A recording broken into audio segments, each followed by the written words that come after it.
Rakkaat ystävät, me annoimme vaaleissa ihmisille lupauksen. Lupauksen, että me olemme kääntämässä tämän maan suuntaa. Lupauksen, että tässä kovien arvojen ajassa me puolustamme inhimillisyyttä, ympäristöä ja koulutusta. Meihin luottavat nyt ihmiset kaikkialla maassa.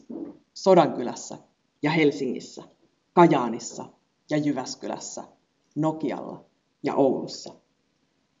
Meihin luottaa nyt se aivan liian pitkää työpäivää tekevä isä, joka haluaisi olla kotona pienen tyttärensä kanssa. Meihin luottaa nyt se pienellä eläkkeellä pärjäävä isoäiti, joka ei mitään muuta toivo kuin parempaa tulevaisuutta pienelle lapsenlapselleen. Meihin luottaa nyt se polultaan eksynyt poika, joka luulee, ettei ketään enää kiinnosta. Meihin luottaa se tyttö, joka ei uskalla itse luottaa itsensä. Meihin luottaa nyt ihmiset, jotka kaipaa tähän maahan toivoa.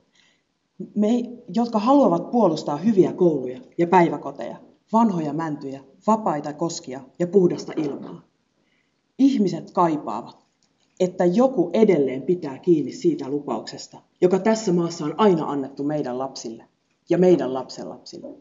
Että me teemme työtä, jotta teillä olisi paremmin.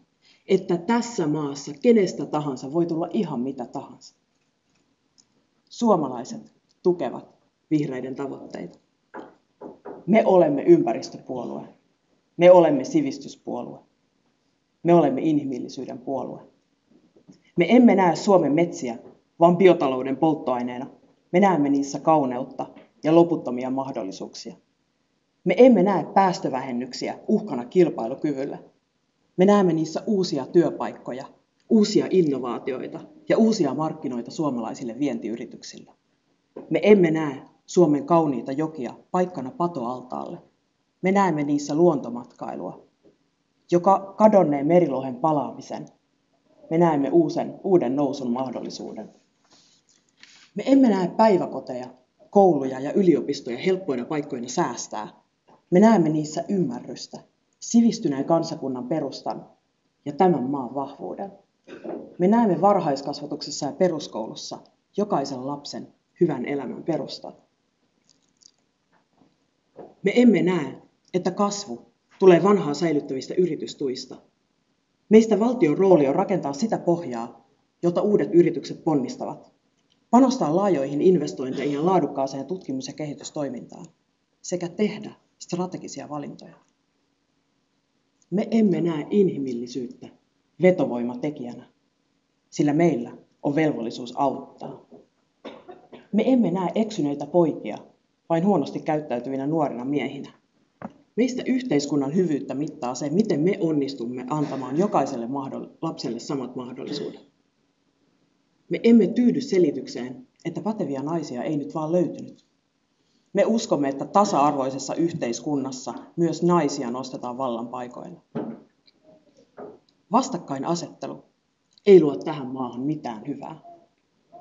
Keskustassa olen aina arvostanut alkiolaisuutta todella hienona arvopohjana, mutta puolueen ylläpitämä vastakkainasettelu suurten kaupunkien ja muun Suomen välillä haittaa koko Suomen menestystä. Vihreiltä suureksi puolueeksi kasvaminen edellyttää voittamista myös keskustan hallitsemilla alueilla. Me haastamme keskustan meidän omilla arvoilla ja ajatuksilla. Me emme pärjää olemalla kevyt versio keskustasta ja omista arvoistamme joustamalla. Oikeistossa olen aina arvostanut yrittäjyyden puolustamista. Kuitenkin yksilön vapaudet jäävät liian usein konservatiivien jyräämiksi. Yrittäjämyönteisyys liian usein suuryritysten lobbareiden kädestä syömiseksi. Perinteisessä vasemmistossa taas olen arvostanut köyhien ja julkisten palveluiden puolustamista. Olen kuitenkin kiinnostuneempi rakenteiden uudistamisesta kuin vanhan säilyttämisestä. Olen kiinnostuneempi tulosten saamisesta kuin yksin oikeana olemisesta. Me olemme täällä, koska me olemme muuttamassa maailmaa. Vihreät on pragmaattinen puolue.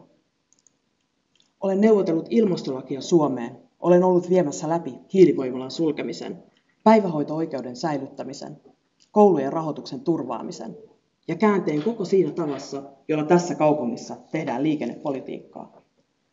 Se vaatii, että osaa puhua kaikenlaisten ihmisten kanssa, että osaa tehdä kompromisseja ja pitää sanansa.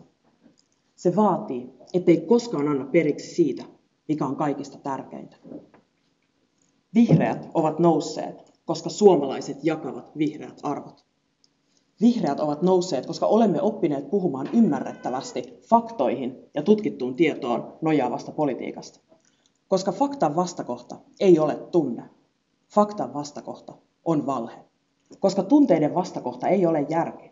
Tunteiden vastakohta on kovuus ja kylmyys. Me olemme osoittaneet, että me välitämme ihmisistä. Sitä meidän pitää jatkaa.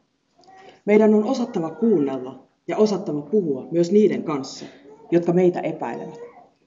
On pysähdyttävä ajattelemaan ja keksittävä uusia ratkaisuja maailmassa, joka muuttuu joka ikinen päivä. On oltava sanansa mittainen ja pidettävä niistä arvoista kiinni, joita varten me olemme olemassa.